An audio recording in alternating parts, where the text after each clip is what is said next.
Olá, tudo bem? Hoje a gente vai mergulhar fundo na história de um felino super emblemático aqui das Américas, né? A onça parda. Olá, isso aí. Também conhecida como puma, sussuarana, tem um monte de nome, né? Exato.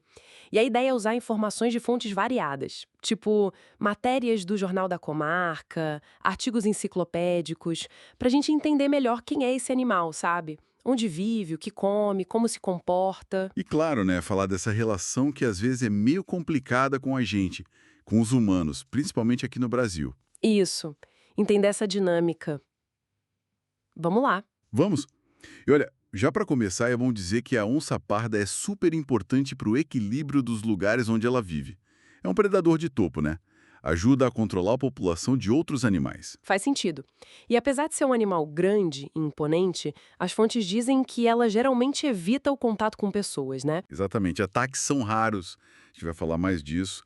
Ela não vê o ser humano como presa natural, digamos assim. Legal. Então, começando pela identificação. Essa variedade de nomes que você mencionou é interessante. Sussuarana, por exemplo, parece que vem do tupi, né? Algo como parecido com veado. Isso, por causa da cor da pelagem meio avermelhada, amarronzada, e o nome científico, Puma concolor, também dá essa pista, né? Concolor, em latim, significa de cor uniforme. Ah, que interessante! E essa cor uniforme é dos adultos, certo? Porque os filhotes são diferentes. Exatamente. Os filhotinhos nascem todos pintadinhos, com manchas escuras, é uma camuflagem ótima para eles no início da vida, mas aí, lá pelos 3, 4 meses, essas manchas somem e eles ficam com a cor mais uniforme dos pais. Que demais! E em termos de tamanho, ela é grande, né, comparada a outros felinos. É sim, dentro da subfamília Feline, que inclui gatos, linces, etc., ela é a maior. O porte lembra um pouco do leopardo, sabe? Machos podem chegar a mais de 100 quilos, embora a média seja menor. E tem umas patas traseiras bem longas, fortes. Pra saltar, imagino. Exatamente. São adaptadas para dar saltos impressionantes, tanto em distância quanto em altura. Outra coisa muito interessante é a voz dela. Ah, é? Como assim? Diferente dos grandes felinos mesmo, tipo leão, tigre, onça-pintada, que pertencem à subfamília Pantheraceae, a onça parda não rugia. Não ruja. Mas ela faz barulho, né? Faz vários sons, tipo miados fortes, assobios, gritos, mas o rugido clássico, aquele potente, ela não consegue fazer. Isso tem a ver com a estrutura de um ossinho na garganta, o osso hioide, que é diferente nos dois grupos. Nossa, quanta diferença num zipralha assim. E essa capacidade física toda, essa adaptação, deve ter a ver com onde ela consegue viver, né? As fontes falam que a distribuição dela é gigantesca. É a maior distribuição de um mamífero terrestre grande no Ocidente, pensa bem. Do Canadá, lá no norte, Aham. até o extremo sul do Chile, É quase o continente americano inteiro. praticamente. Isso mostra uma capacidade de adaptação, assim, fora de série. Ela consegue viver em tudo quanto é lugar. Floresta densa, tipo Amazônia, Mata Atlântica, Aham. mas também em lugares secos, desertos, montanhas, Pantanal, Cerrado. Até em pastagens e perto de plantações. Sim, desde que ela tenha o que comer e principalmente não seja caçada, ela se vira bem, mesmo em ambientes que a gente já modificou bastante. Aqui no Brasil, ela ocorria em quase todos os biomas. Ocorria. Quer dizer que hoje não ocorre mais em todos? É, infelizmente. Em algumas áreas, ela foi extinta localmente, tipo na faixa da Mata Atlântica do litoral do Nordeste, em partes da Bahia e também nos Pampas, lá no Sul. A pressão humana foi muito forte nessas regiões. Puxa. Mas tem uma notícia boa nisso, né? Li sobre uma recolonização em algumas áreas. Sim, isso é fascinante, especialmente no sul e sudeste do Brasil, a partir do fim dos anos 80, mais ou menos. Depois de muita exploração, principalmente da Mata Atlântica, começou a haver uma proteção maior. A floresta começou a se recuperar em alguns pontos. E a onça parda começou a voltar. Exatamente. É uma recolonização natural. Mostra a resiliência do bicho, né? Mas, claro, isso também traz desafios novos de convivência. porque ela está voltando para áreas onde a presença humana também aumentou. Sim, com certeza. A gente vai chegar nessa parte da convivência. Mas antes, vamos falar da comida. O que essa caçadora tão adaptável come? As fontes dizem que ela é bem oportunista. Super oportunista. É a melhor definição. A dieta base varia muito com a região. Em muitos lugares, a presa principal são os cervídeos, tipo veados. Mas ela não come só isso, né? De jeito nenhum. Ela adapta o cardápio. Pode comer desde, sei lá, insetos grandes, peixes, até tatus, coatis, macacos, roedores como a paca, a cutia, a capivara. É uma lista enorme. E o conflito com humanos entra aí também, né? Por causa do gado. Exato. Infelizmente, ela pode predar animais domésticos, principalmente os menores, como bezerros, ovelhas, cabras. E isso, claro, gera um conflito sério com produtores rurais. Entendi. E como ela caça? Ela corrida? A técnica principal é a emboscada. Ela usa camuflagem, chega perto da presa sem ser vista, aí dá um pique curto e muito rápido, e o ataque final geralmente é uma mordida precisa no pescoço ou na nuca, na base do crânio. Bem eficiente. E depois que ela pega a presa? Aí tem um comportamento bem curioso. Muitas vezes ela arrasta a carcaça para um lugar mais escondido e cobre com folhas, terra, galhos, Pra esconder. para esconder e para conservar um pouco mais, talvez. E aí ela volta depois para continuar comendo. É quase um planejamento, né? Pra não desperdiçar e pra evitar que outros bichos, tipo urubus, roubem a comida dela. Interessante isso. Quebra um pouco aquela imagem de predador que só age por impulso. E falando em comportamento, a gente pensa na onça parda como um bicho super solitário, né? É isso mesmo. Predominantemente, sim. Ela não forma grupos sociais como, sei lá, lobos ou leões. Os adultos vivem a maior parte do tempo sozinhos nos seus territórios. Mas tem alguma interação. Tem, claro, principalmente na época de acasalamento, que é breve. E a unidade social mais, digamos, estável e duradoura é a fêmea com seus filhotes. Ela cuida deles por um bom tempo, até mais de um ano, ensinando a caçar e tudo mais. Entendi. E eles defendem território. Como funciona isso? Sim, são territoriais. Os machos geralmente têm territórios maiores que podem até se sobrepor ao território de várias fêmeas. Eles marcam a área para avisar outros machos, né? Usam arranhões em árvores, xixi, cocô, são os sinais deles. Comunicação química, então. E vocal? Além daqueles sons que você falou? Sim, usam as vocalizações para comunicação também, entre mães e filhotes ou na época do acasalamento. É uma comunicação complexa que mistura sons, cheiros e sinais visuais, crepuscular. E também à noite.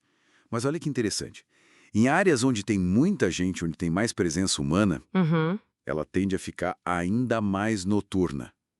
É uma adaptação comportamental clara, para evitar encontrar com a gente.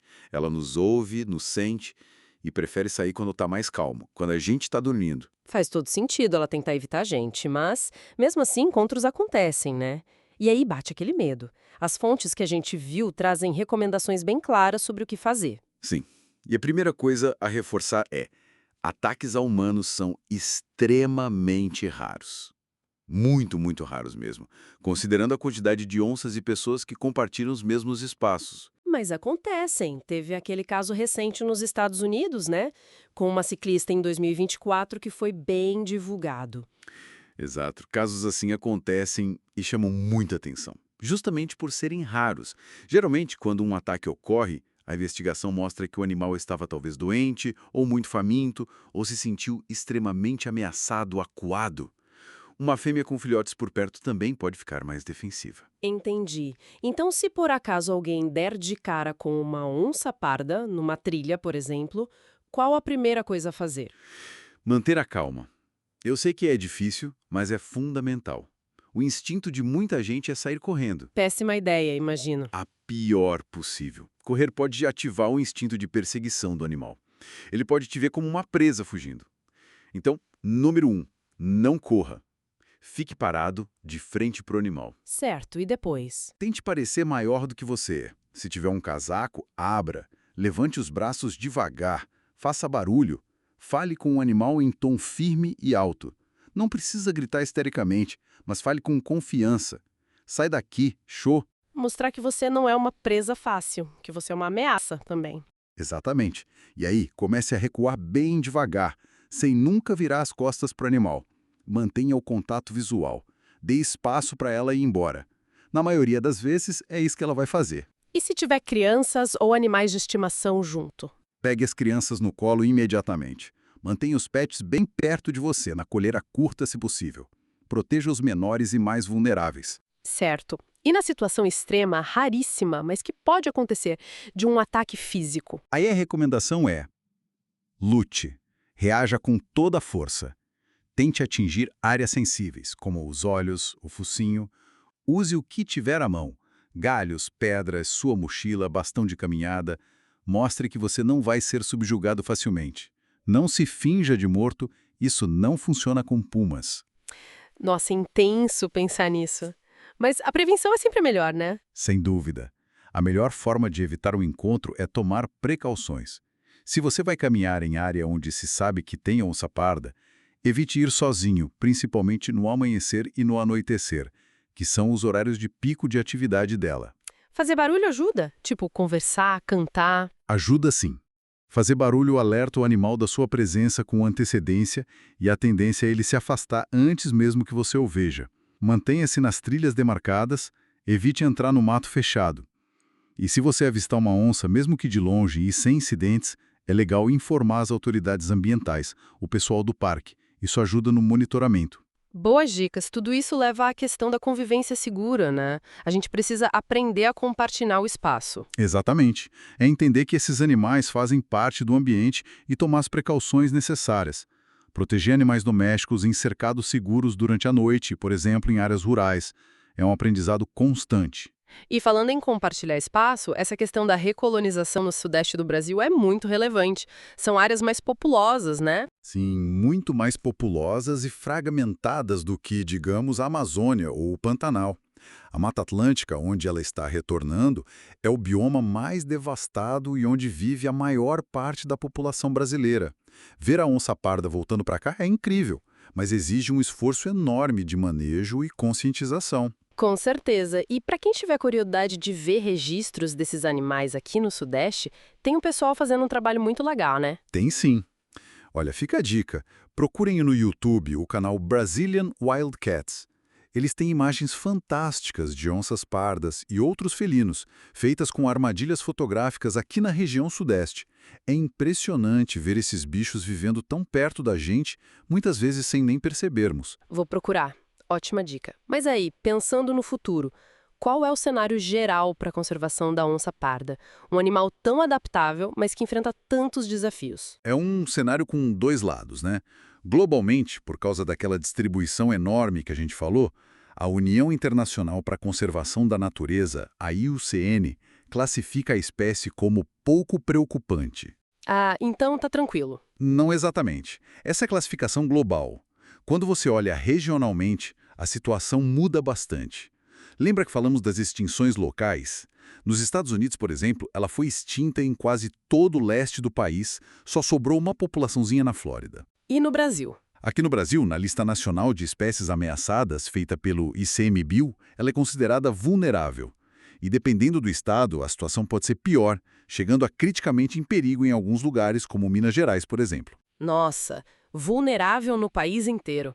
Mesmo com essa volta no Sudeste? Sim, porque as populações ainda são muito fragmentadas.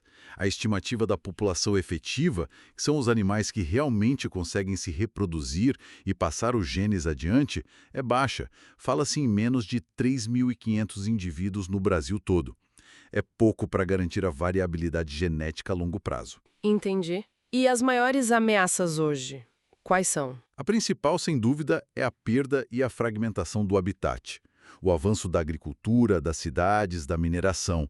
Tudo isso destrói e isola as áreas onde ela pode viver. Depois vem a caça, que apesar de ser ilegal no Brasil, ainda acontece muito, Por retaliação, por causa do gado que você mencionou? principalmente por retaliação, mas às vezes por esporte, infelizmente. E tem também os atropelamentos.